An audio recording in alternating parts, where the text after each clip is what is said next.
men's basketball. He still holds 2 program records: turnovers and technical fouls. A living legend. Really humbled by the opportunity to come and speak to you guys. You know, in the hierarchy of Liberty Athletics, I'm right down the bottom, so I really appreciate the opportunity to come speak. In my 5th season with football, which is crazy, don't know anything about the sport, managing to pull the wool over people's eyes this long's been pretty good. Before that, I was women's soccer assistant coach for a little bit shy of 3 years, and then I spent 4 years playing men's soccer here. Had a great opportunity to play for Coach Older, and had an amazing experience. Today, you know, when Ed came to me, he just came to me yesterday, said, "Hey, we've had a guy cancel, can you speak?" And immediately I knew what I was going to talk about. This kind of message or this idea, God only really gave it to me about 6 days ago. This is the 4th opportunity I've had to share it in 6 days. I don't know why God keeps giving me this opportunity, but the first time I was able to share with 1 person, then 3 people, then about 50, and there's, I don't know, 200-300 people here today. So I don't know why God keeps giving me this opportunity, but really, really excited. And what it really is about is motivation. You know, there's a reason why some people succeed and some people don't. There's a reason why some of you guys are going to have great careers here and some of you won't. I'm really convinced it boils down to motivation. And I'm not talking about external motivation. I'm not talking about that song on your iPod when it comes shuffling around and really gets you fired up. I'm not talking about that, you know, that YouTube video that every time you go to it just gets you really, really excited and really moves you. I'm talking about something deeper. You know, something that's bigger than you. The 1998 Winter Olympics held in Japan. Team USA's ice hockey team was picked to win the gold medal. It was the first year that the Winter Olympics had kind of relaxed the rules on professionals. So it was really just an NHL all-star team. So obviously they're picked to win the gold. They didn't. Czech Republic won it.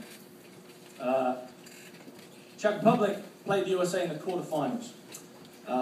Impossible game for them to win.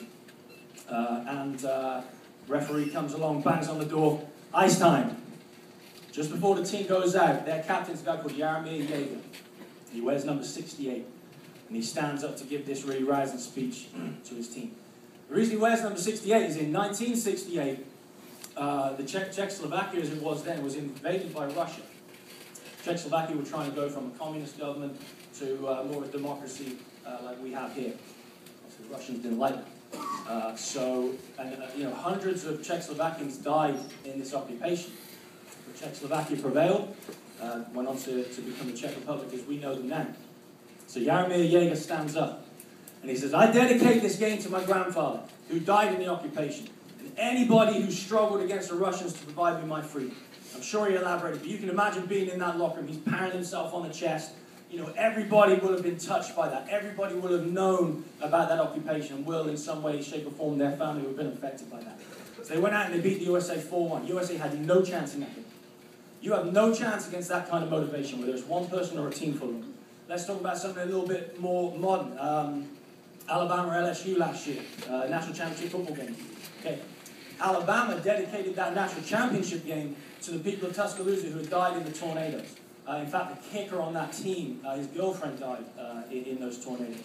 LSU didn't stand a chance. You have no chance against 100 players. You have no chance against one player, let alone 100 players that have that kind of motivation. What about the 2010 Super Bowl? New Orleans Saints against the Colts. New Orleans Saints dedicated that game to the people of New Orleans. Okay, those that had died in Katrina, those who had struggled in the aftermath of Katrina. The Colts had no chance in that game. Okay, you cannot win against that kind of motivation. You know, I'm convinced some of you guys sitting here today, even though you say you are, you're really not that crazy about your sport. Okay?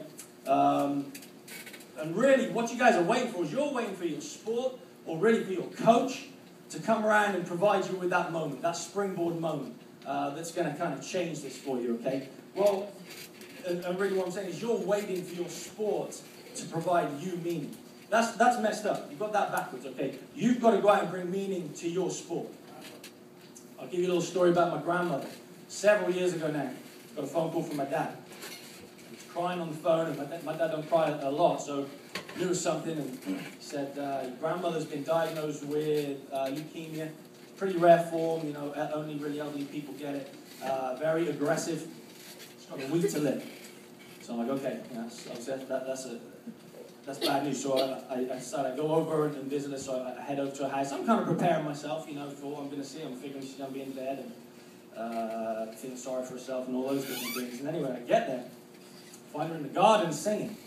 Grandma, what are you doing? So I'm singing. I said, I thought you were dying. You know, this isn't a dying attitude. She said, who told you that? I said, Dad told me. She said, you go tell him I'll go when I'm ready. I said, what do you mean? She said, doctors on God, I'll go when I'm ready. I said, I have things to do. In fact, I got something really important to do. I got to pray for my children. I said, I'm going to start with your dad. He sounds like he needs it the most. And, she lived for years. She went on for years. And what it was, she brought meaning to her life.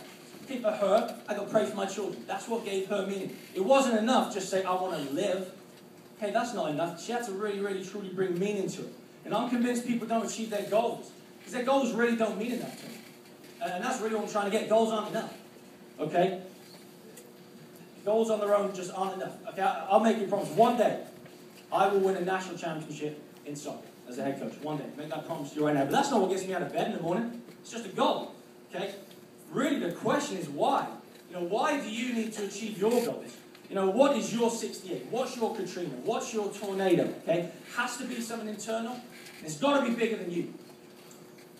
I'll tell you another story. There's a guy, I think this guy was in Tennessee.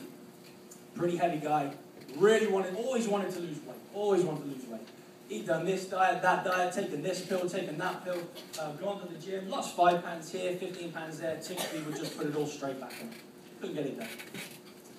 Well, then his little girl got sick, and the kidney started to fail. So they search all over the country looking for a donor, you know, they need a kidney transplant. Lo and behold, he's the guy. He's the perfect match. So they go to the doctors and do all the preliminary, things that they need to do. And the doctor says, I'm not going to give your kidney to your little girl. He said, you're too heavy.